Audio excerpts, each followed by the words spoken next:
In today's episode, we're uncovering a chilling case of injustice, one that will leave you questioning everything about truth, evidence, and the system meant to protect us.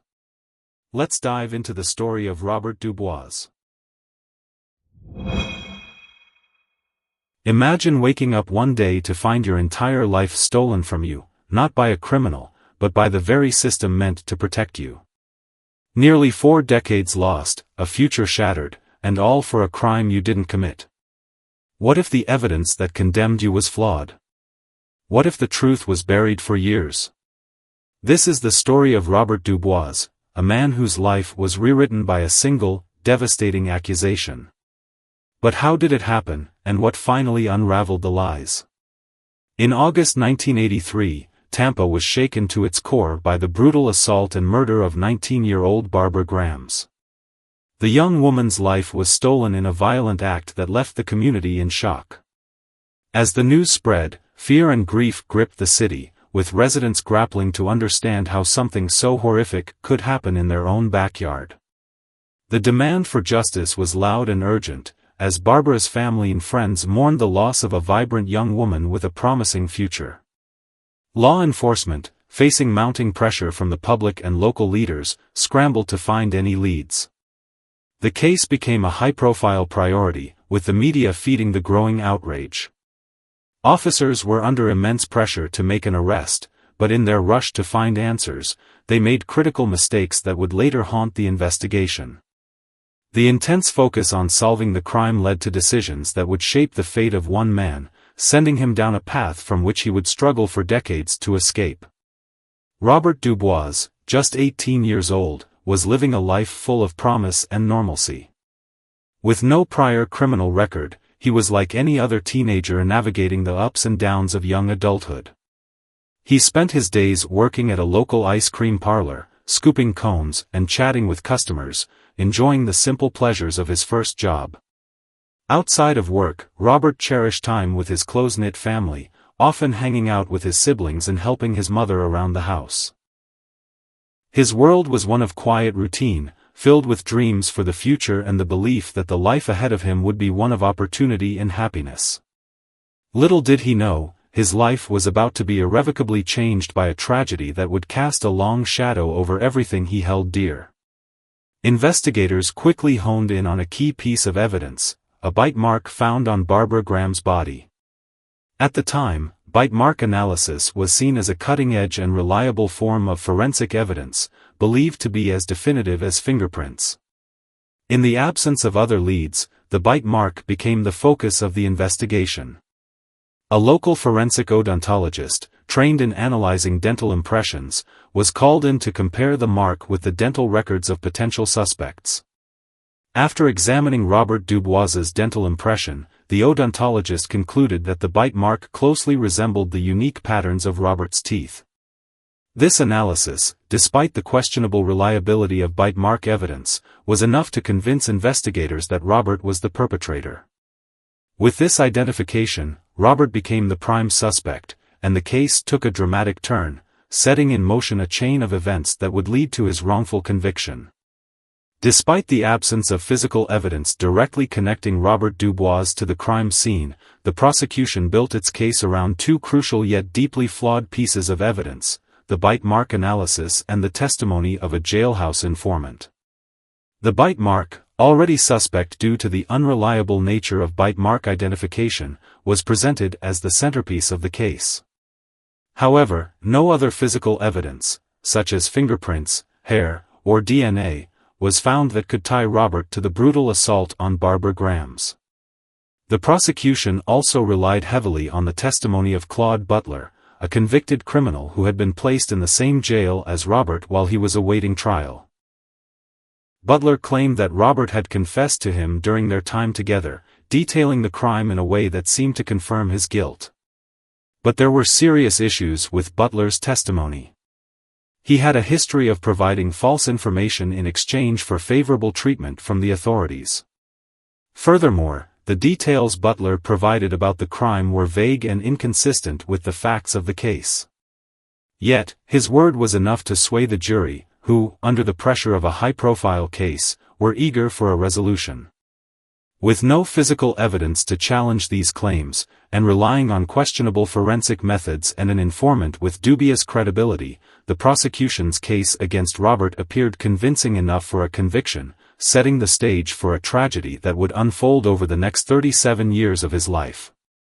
Here in March 1985, after a trial marked by flawed evidence and a rushed investigation, Robert DuBoise was convicted of capital murder and attempted sexual battery in the death of Barbara Grams. The conviction, based on shaky bite mark analysis and the unreliable testimony of a jailhouse informant, seemed to seal his fate. Despite the lack of physical evidence linking Robert to the crime, the jury, under the pressure of the high-profile case, found him guilty. However, the jury, recognizing the absence of concrete evidence, recommended a life sentence instead of the death penalty, believing that a life sentence would be a more appropriate punishment. But Judge Harry Lee Coe III, the presiding judge in the case, chose to disregard the jury's recommendation. In a highly controversial decision, Judge Coe overrode the jury's verdict and sentenced Robert to death, stating that the severity of the crime warranted the ultimate punishment. This unexpected and harsh sentence marked the beginning of Robert's years on death row, a nightmare he would struggle to survive for the next several decades. His fate now rested in the hands of an unjust system that seemed intent on denying him the possibility of a fair trial or a chance at freedom.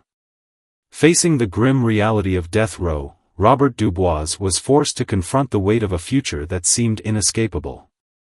Stripped of his freedom and surrounded by the constant threat of execution, he turned inward, seeking solace in whatever ways he could.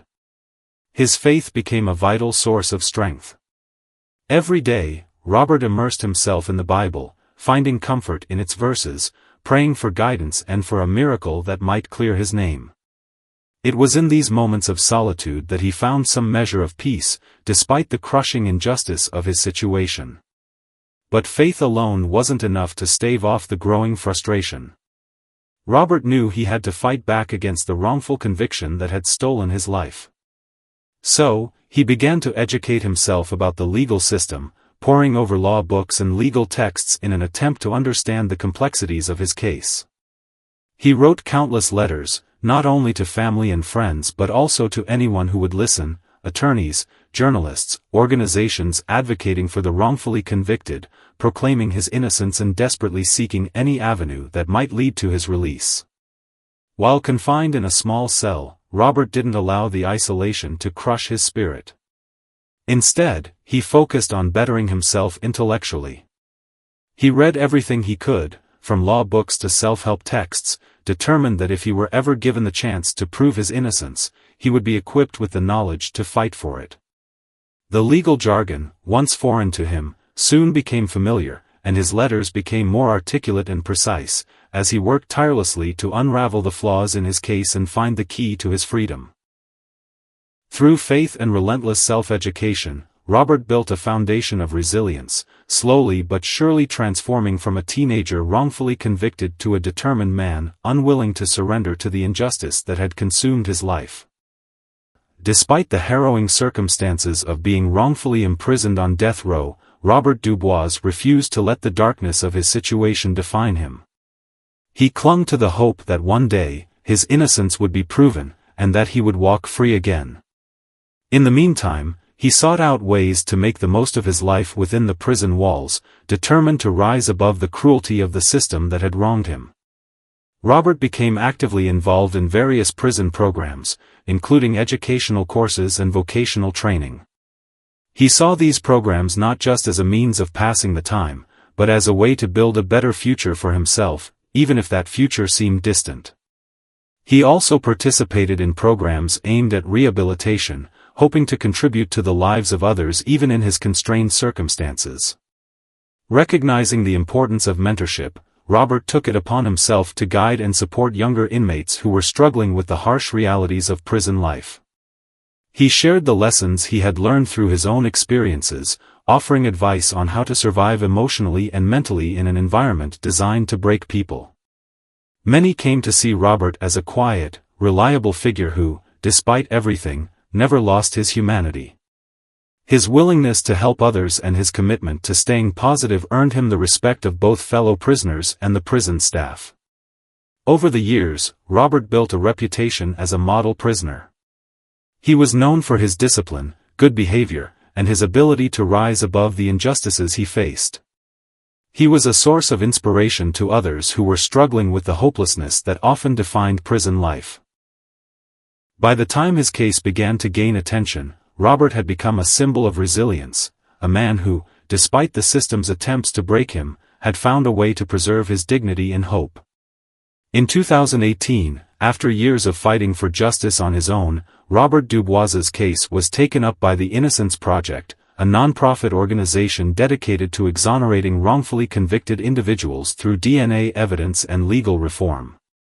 The organization's involvement marked a turning point in Robert's long battle for freedom.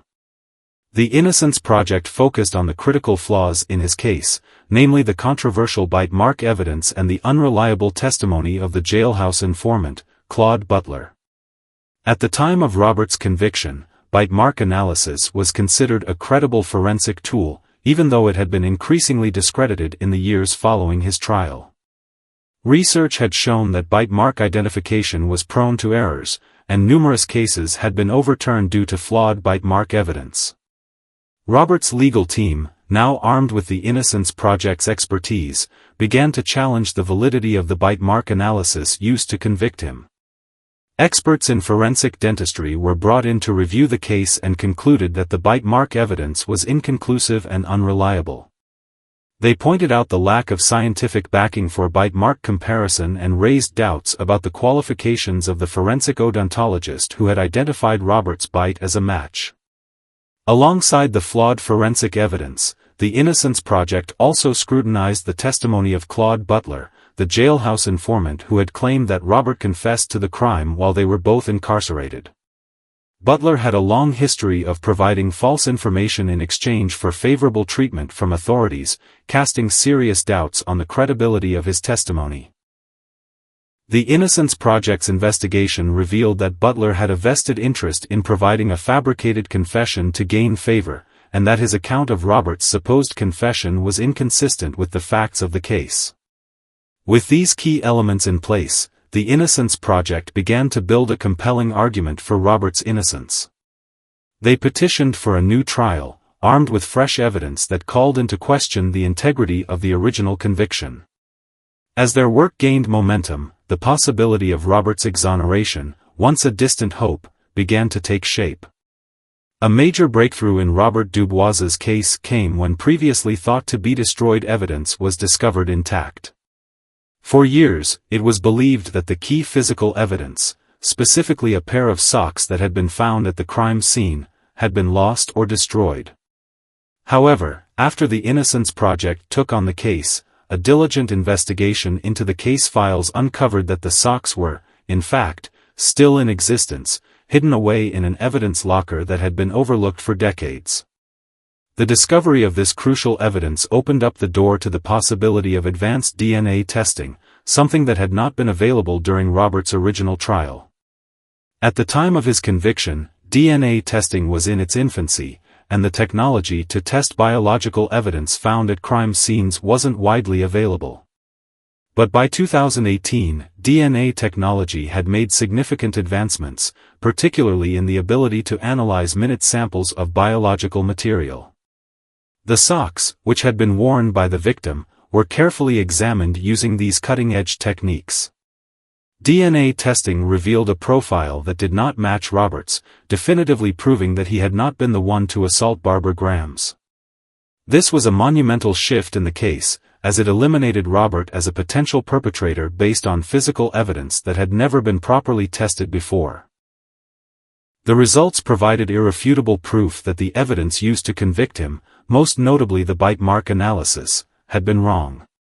This discovery, coupled with the discrediting of the bite mark evidence and the unreliable testimony of the jailhouse informant, led to a dramatic re-examination of Robert's conviction.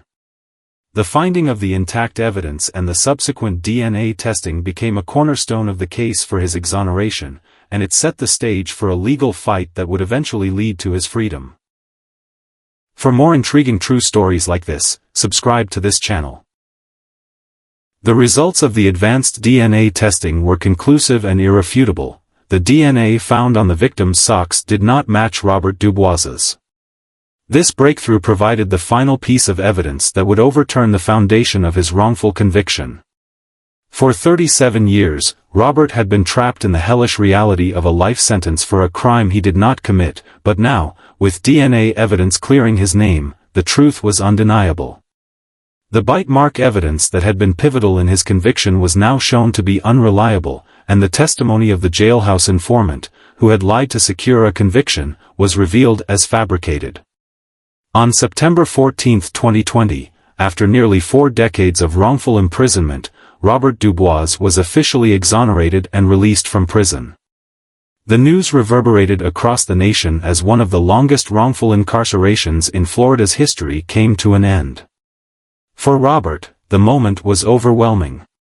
The years of isolation, suffering, and uncertainty came crashing down on him, but also, there was an overwhelming sense of disbelief mixed with relief. At last, after 37 years of fighting for his innocence, the prison gates that had once closed behind him now opened to set him free. As he stepped out of the prison gates, Robert was greeted by a world that had moved on without him, a world that had changed in unimaginable ways during his absence. But the emotional weight of freedom was tempered by the toll that wrongful imprisonment had taken on his body and mind. He had lost 37 years of his life, and no exoneration could ever fully restore what had been stolen from him. But his exoneration also marked the beginning of a new chapter. Robert was not just free, he was determined to rebuild his life, to reconnect with family and friends, and to raise awareness about the flaws in the criminal justice system that had led to his wrongful conviction. He became an advocate for the wrongfully convicted, using his voice to call for justice reform and to ensure that others would not endure the same fate he had. Though the scars of 37 years behind bars would never fully heal, Robert's release was a powerful testament to the resilience of the human spirit and the unwavering belief that, even in the darkest of circumstances, the truth will eventually emerge. In February 2024, after years of legal battles and mounting public pressure, the city of Tampa agreed to a $14 million settlement with Robert DuBoise as compensation for the nearly 4 decades of wrongful imprisonment he had endured. This settlement was the culmination of years of effort to hold the city and its justice system accountable for the devastating mistake that had upended Robert's life. The $14 million settlement, while significant, was not just a financial compensation, it was a recognition of the immense suffering Robert had experienced. It was a painful acknowledgement that no amount of money could ever truly make up for the 37 years he lost, the years spent in a prison cell for a crime he did not commit. The settlement was a result of legal proceedings in which Robert's attorneys, with the help of the Innocence Project, argued that his wrongful conviction had been based on flawed forensic evidence, false testimony, and a lack of due process.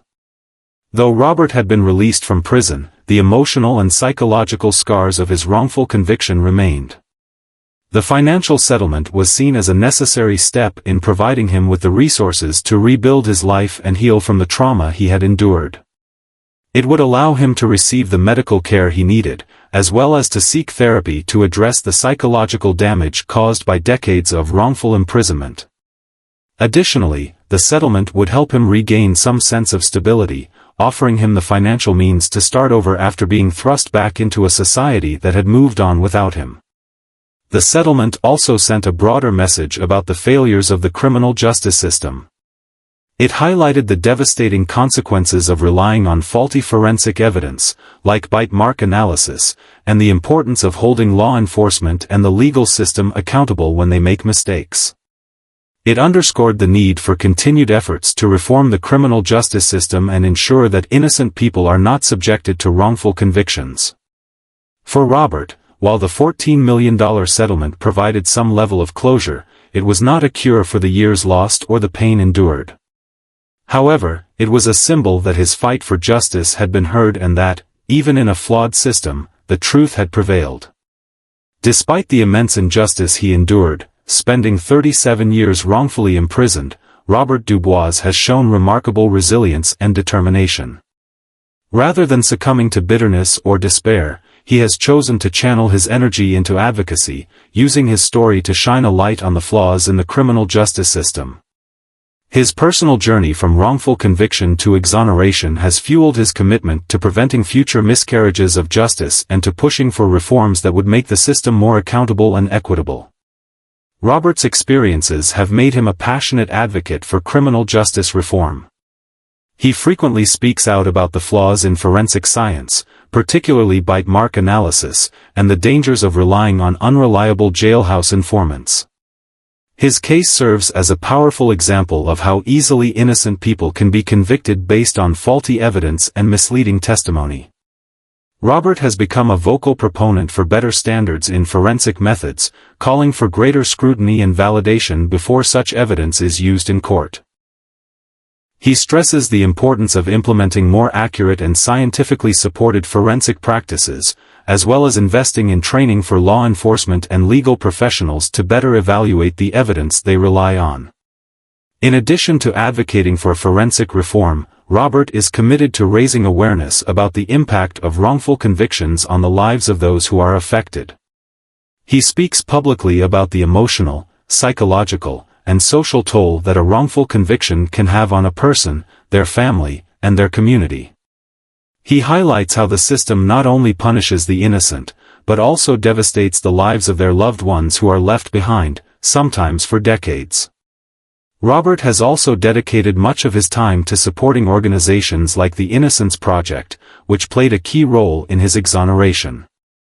He works to help others who have been wrongfully convicted, offering them hope and guidance, and helping them navigate the often complex process of seeking justice.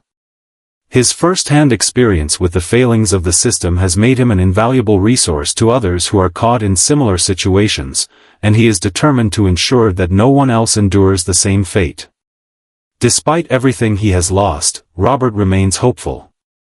His fight for justice is rooted in a belief that Robert DuBoise's resilience and unwavering faith exemplify the strength of the human spirit in its most profound form. Despite being wrongfully convicted and spending 37 years in prison for a crime he did not commit, Robert's capacity to endure unimaginable hardships without losing hope or his sense of self is a testament to his incredible inner strength. His story is not just one of survival but of transformation, as he fought tirelessly to prove his innocence in the face of overwhelming odds, while simultaneously working to maintain his dignity, faith, and humanity. Throughout his years on death row, Robert's faith became his anchor, helping him navigate the darkness of wrongful imprisonment. The constant threat of execution loomed over him, yet his belief in something greater than himself provided him with the strength to keep going.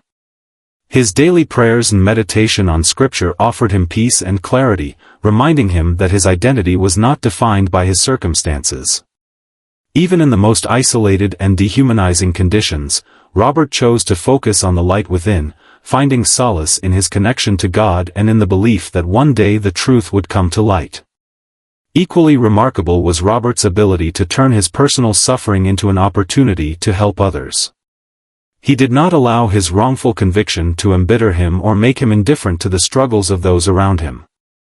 Instead, he chose to become a mentor within the prison system, guiding younger inmates who were struggling to navigate the harsh realities of prison life. Through his mentorship, Robert became a symbol of strength and wisdom, showing others how to maintain their integrity and dignity in a system designed to break people. His resilience wasn't just about enduring his own pain, it was about using that pain to uplift others who were suffering alongside him. Even after his exoneration, Robert's faith and resilience continued to guide his actions. Rather than seeking retribution for the years he lost, he focused on using his experience to advocate for change. His journey became a platform for raising awareness about the flaws in the criminal justice system, and he passionately worked to prevent others from enduring the same fate. His ability to forgive, move forward, and seek justice rather than revenge exemplifies a profound strength of character. Robert's story is a profound reminder of the power of the human spirit to withstand even the greatest injustices. His resilience in the face of wrongful conviction, the unwavering faith that sustained him, and his commitment to helping others and advocating for change make him a symbol of hope. It's a testament to the enduring belief that, even in the darkest times, the human spirit can find a way to endure, transform, and ultimately rise above adversity. What lesson did you learn from Robert's story? Let us know in the comments section. Don't forget to subscribe.